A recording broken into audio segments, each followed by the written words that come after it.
ಪ್ರೀತಿಯ ವೀಕ್ಷಕರೇ, ನಿಮ್ಮೆಲ್ಲರಿಗೂ ನಮಸ್ಕಾರ. ನಾನು ಕೆಜೆ ಹಳ್ಳಿ ಸುರೇಶ್. SIR ಮತದಾರರ ಪರಿಷ್ಕರಣೆ ಕರ್ನಾಟಕದಲ್ಲಿ ಬಹಳ ಸಾಂಗವಾಗಿ ನಡೀತಾ ಇದೆ. ಆದ್ರೆ ಈಗ ಬಿಜೆಪಿಗರಿಗೆ ಟೆನ್ಷನ್ ಶುರುವಾಗಿದೆ. ಪ್ರಾರಂಭದಲ್ಲಿ ಇದ್ದಂತ ಉತ್ಸಾಹ, ಲವಲವಿಕೆ, ಆ ಕಾನ್ಫಿಡೆನ್ಸ್ ಯಾಕೋ ಕಡಿಮೆ ಆದಂಗೆ ಕಾಣ್ತಾ ಇದೆ. ಆ ಕಾರಣಕ್ಕೋಸ್ಕರನೇ ಈ NDA ಮೈತ್ರಿಕೂಟದ ನಾಯಕರುಗಳು ಕೊಡುವಂತ ಸ್ಟೇಟ್ಮೆಂಟ್ ಏನೇನೋ ಅರ್ಥಗಳನ್ನ ಪಡೆದುಕೊಳ್ತಾ ಇದೆ ಮತ್ತು ಏನೇನೋ ಬಿಂಬಿಸ್ತಾ ಇದ್ದಾರೆ. ಕರ್ನಾಟಕದ ಪ್ರಜೆಗಳನ್ನ ಬಾಂಗ್ಲಾದೇಶದವರು ಅಂತ ಅನ್ನೋದು, ಅವ್ರಿನ್ನೇನೋ ವಲಸಿಗರು ಅಂತ ಅನ್ನೋದು, ಏನೇನೋ ಹೇಳೋದು. ಯಾಕೆ ಈ ರೀತಿ ಹೇಳ್ತಿದ್ದಾರೆ ಅಂತ ಸ್ವಲ್ಪ ಸೀರಿಯಸ್ ಆಗಿ ಇದನ್ನೆಲ್ಲ ನೋಡಿದಾಗ ಗೊತ್ತಾಗುತ್ತೆ ಏನಂದ್ರೆ ಬಿಜೆಪಿಗರಿಗೆ ಟೆನ್ಷನ್ ಶುರುವಾಗಿದೆ. ನೋಡಿ, HD ಕುಮಾರಸ್ವಾಮಿ ಅವರು ರಾಮನಗರದ ಟಿಪ್ಪು ನಗರದಲ್ಲಿ ಒಂದು ಶಾಲೆಯಲ್ಲಿ ಈ ಮತದಾರರ ಪರಿಷ್ಕರಣೆಗೆ ಸಂಬಂಧಪಟ್ಟ ಹಾಗೆ ಒಂದು ಕೆಲಸ ನಡೀತಿತ್ತು. ಅದನ್ನು ನೋಡಿದಂಥ ಕುಮಾರಸ್ವಾಮಿ ಅವ್ರು ಏನು ಹೇಳಿದ್ರು, ಅಲ್ಲೆಲ್ಲ ಬಾಂಗ್ಲಾ ವಲಸಿಗರಿಗೆಲ್ಲ SIR ಪಟ್ಟಿಯಲ್ಲಿ ಸೇರಿಸಲಾಗ್ತಾ ಇದೆ, ಮತಪಟ್ಟಿಯಲ್ಲಿ ಸೇರಿಸ್ತಿದ್ದಾರೆ ಓಟಿಗೋಸ್ಕರ ಅಂತೇಳಿ ಸ್ಟೇಟ್ಮೆಂಟ್ ಕೊಟ್ಟಿದ್ದು. ಆಮೇಲೆ ಫ್ಯಾಕ್ಟ್ ಚೆಕ್ ಮಾಡಿದಾಗ ಅವರೆಲ್ಲ ಕನ್ನಡದವರು, ಇಲ್ಲಿಯವರು, ವಲಸಿಗರಲ್ಲ. ಅಂದ್ರೆ ಇವರು ಅಂದಾಜು ಇವ್ರ ಉದ್ದೇಶ ಬೇರೆ ಏನೋ ಆಗಿತ್ತು. ಆದ್ರೆ ಕರ್ನಾಟಕದಲ್ಲಿ ಆಗ್ತಿರೋ ಬೆಳವಣಿಗೆ ನೋಡಿದ್ರೆ ಅವರ ಲೆಕ್ಕಾಚಾರ ಎಲ್ಲ ಉಲ್ಟಾ ಪಲ್ಟಾ ಆಗ್ತಾ ಇದೆ.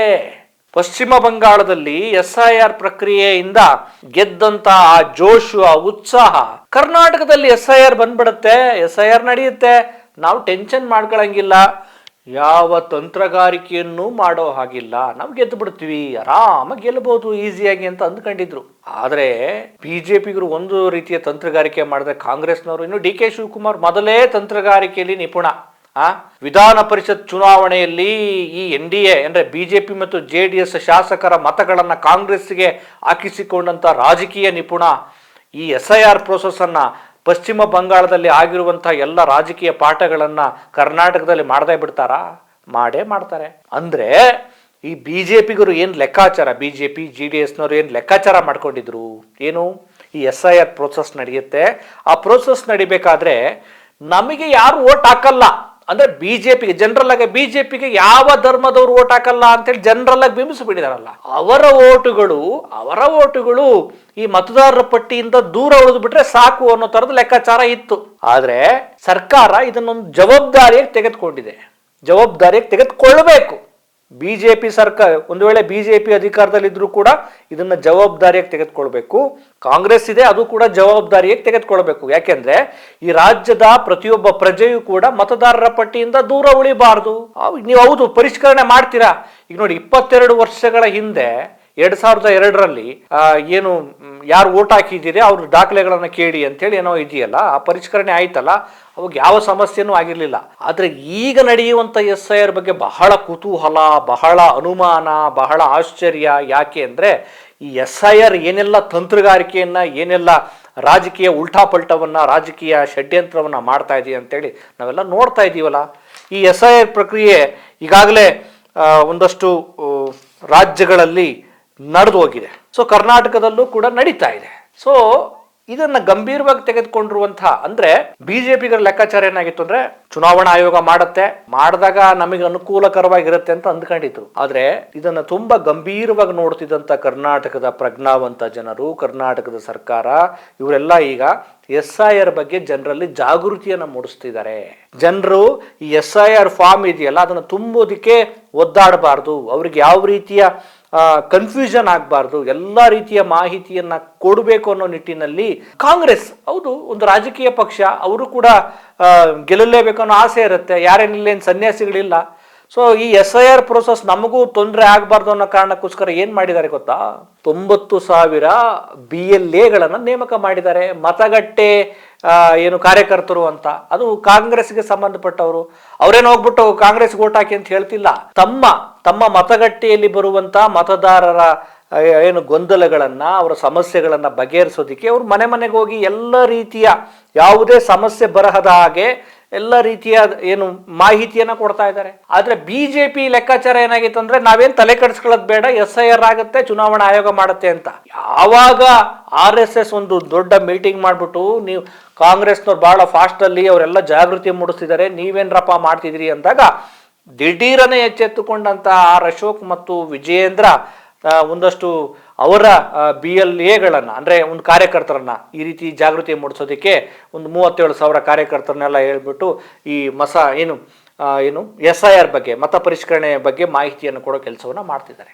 ಈಗ ಇನ್ನೊಂದು ಮಾಸ್ಟರ್ ಸ್ಟ್ರೋಕ್ ಏನು ಅಂದ್ರೆ SIR ವಿಚಾರದ ಬಗ್ಗೆ ಪ್ರಾರಂಭದಲ್ಲಿ ಏನ್ ಘಂಟಾನುಘೋಷವಾಗಿ ಕರ್ನಾಟಕಕ್ಕೆ SIR ಬರುತ್ತೆ, ಇನ್ನೇನ್ ಕತೆ, ನಾವು ಗೆದ್ದೇ ಬಿಡ್ತೀವಿ ಅಂತೇಳಿ ಆ ಕಾನ್ಫಿಡೆನ್ಸ್ ಅಲ್ಲಿ ಹೇಳ್ತಿದ್ದಂತ BJPಗರು ಈಗ ರಾಜ್ಯ ಚುನಾವಣಾ ಆಯೋಗವನ್ನ, ಕೇಂದ್ರ ಚುನಾವಣಾ ಆಯೋಗವನ್ನ ಭೇಟಿ ಮಾಡಿಬಿಟ್ಟಿದ್ದಾರೆ. ಯಾರು ಏನು ಕೇಂದ್ರದ ಸಚಿವರುಗಳು ಪ್ರಹ್ಲಾದ್ ಜೋಶಿ ಅವರು ಭೇಟಿ ಮಾಡಿದ್ದಾರೆ. ಪ್ರಹ್ಲಾದ್ ಜೋಶಿ ಅವರು, HD ಕುಮಾರಸ್ವಾಮಿ ಅವರು, ಆರ್ ಅಶೋಕ್, ವಿಜಯೇಂದ್ರ ಇವರೆಲ್ಲ ಒಗ್ಗೂಡ್ಬಿಟ್ಟು ಏನ್ ಮಾಡಿದ್ದಾರೆ, ಚುನಾವಣಾ ಆಯೋಗಕ್ಕೆ ಹೋಗಿ ನೋಡಿ ಈ ಮತ ಪರಿಷ್ಕರಣೆ ಕೆಲಸವನ್ನ ತಾತ್ಕಾಲಿಕವಾಗಿ ಸ್ಟಾಪ್ ಮಾಡಿಬಿಡಿ ಅಂತ. ಚುನಾವಣಾ ಅಧಿಕಾರಿಯೇ ತುಂಬಾ ಚೆನ್ನಾಗಿ ನಡೀತಾ ಇದೆ, ಯಾವ ಡೌಟ್ಸ್ ಇಲ್ಲ, ನಾವೆಲ್ಲ ರೀತಿ ತಯಾರಿ ಮಾಡ್ಕೊಂಡು ಕೆಲಸ ಮಾಡ್ತಿದೀವಿ ಅಂತ ಹೇಳಬೇಕಾದ್ರೆ ಈ JDS ಮತ್ತು BJPಗೆ ಯಾಕೆ ಸಮಸ್ಯೆ ಆಯ್ತು, ಸ್ಟಾಪ್ ಮಾಡ್ಬಿಡಿ ಅಂತ ಹೇಳ್ತಿದಾರಲ್ಲ ಅಂತ ಒಂದು ಪ್ರಶ್ನೆ ಬರುತ್ತೆ. ಸಮಸ್ಯೆ ಏನು ಅಂದ್ರೆ ನಾವು ಕಂಡಿದ್ದೇ ಬೇರೆ, ಇಲ್ಲಿ ಆಗ್ತಿರೋದೇ ಬೇರೆ.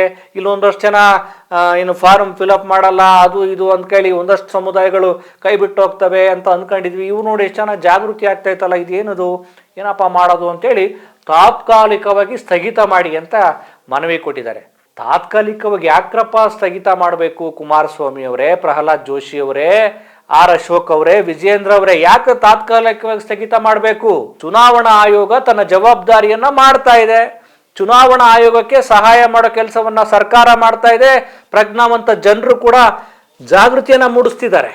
ನೀವು ಮತ್ತು ಕೇಂದ್ರ ಸರ್ಕಾರ ಕೇಳೋದೇನು, SIR ಪ್ರಕ್ರಿಯೆ ಆಗಬೇಕು. ಯಾರೆಲ್ಲ ನಕಲಿ ಮತದಾರರಿದ್ದಾರೆ, ನೀವು ಹೇಳ್ತೀರಲ್ಲ, ಬೇರೆ ದೇಶದವರು, ಪಾಕಿಸ್ತಾನದವರು, ಬಾಂಗ್ಲಾದೇಶದವರು, ಅಮೇರಿಕದವರು, ಅವರೆಲ್ಲ ಬಂದು ಇಲ್ಲಿ ಸೇರ್ಕೊಂಡ್ಬಿಟ್ಟಿದ್ದಾರೆ, ಅವ್ರನ್ನೆಲ್ಲ ನಾವು ಹೊರಗಡೆ ಹಾಕ್ಬೇಕು ಅಂತ. ಪಶ್ಚಿಮ ಬಂಗಾಳದಲ್ಲಿ ಒಂದು 92 ಲಕ್ಷ ಜನ ಹೊರಗಡೆ ಅಂದ್ರೆ ದಾಖಲೆಯನ್ನ ಕೊಡ್ಲಿಲ್ಲ ಅಂತ ಹೇಳಿ ಪಾಪ ಅವರು ಮತದಾರರಾಗಿದ್ರು ಕೂಡ ಅವ್ರನ್ನ ಹೊರಗಡೆ ಇಟ್ರು. ಈಗ ನಾವು ಒಂದಷ್ಟು ಜನ ವಿದೇಶಿಗರನ್ನ, ವಲಸಿಗರನ್ನೆಲ್ಲ ನಾವು ಹೊರಗಡೆ ಹಾಕ್ತೀವಿ ಅಂತ ಹೇಳಿದಾರಲ್ಲ, ಇದುವರೆಗೂ ಕೂಡ ಪಬ್ಲಿಕ್ ಡೊಮೈನ್ ನಲ್ಲಿ ಚುನಾವಣಾ ಆಯೋಗ ಯಾರನ್ನೆಲ್ಲ ಹೊರಗಡೆ ಬೇರೆ ಬೇರೆ ದೇಶದವ್ರನ್ನ ನಾವು ಪತ್ತೆ ಹಚ್ಚಿದೀವಿ ಅಂತ ಹೇಳಿ ಪಬ್ಲಿಕ್ ಡೊಮೈನ್ ಅಲ್ಲಿ ಹಾಕೇ ಇಲ್ಲ. ಇವ್ರ ಲೆಕ್ಕಾಚಾರನೇ ಬೇರೆ.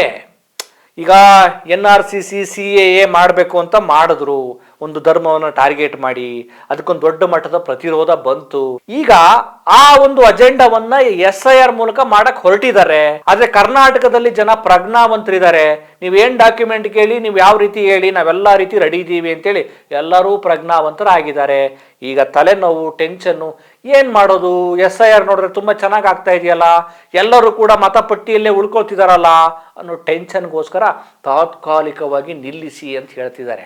ಮತ್ತೆ ಈ ಕರ್ನಾಟಕದ ಮತದಾರರನ್ನ ಬಾಂಗ್ಲಾದೇಶಿಗರು, ವಲಸಿಗರು ಅಂತ ಏನೇನೋ ಪುರಾಣಗಳು, ಏನೇನೋ ಟೀಕೆಗಳನ್ನ ಮಾಡ್ತಿದ್ದಾರೆ. ಅವೆಲ್ಲ ಬಿಟ್ಟು BJPಗರೇ, ಯಾರೇ ಆಗಲಿ, ಕಾಂಗ್ರೆಸ್ನವರಾಗಲಿ, BJPಗರನ್ನಾಗಲಿ, ಒಂದು ಒಳ್ಳೆ ಪ್ರೋಸೆಸ್ ನಡೆಯುವಾಗ ಅದಕ್ಕೆ ಬೆಂಬಲ ಕೊಡಿ, ಜನರಲ್ಲಿ ಜಾಗೃತಿ ಮೂಡಿಸಿ. ನೀವು ಈ ಮೂಲಕ ಏನೋ ತಂತ್ರಗಾರಿಕೆ ಮಾಡಿ ನಾವು ಗೆಲ್ಲೋದಿಕ್ಕೆ ಬಂದಿದ್ದೀವಿ ಅಂತಂದ್ರೆ ಅದು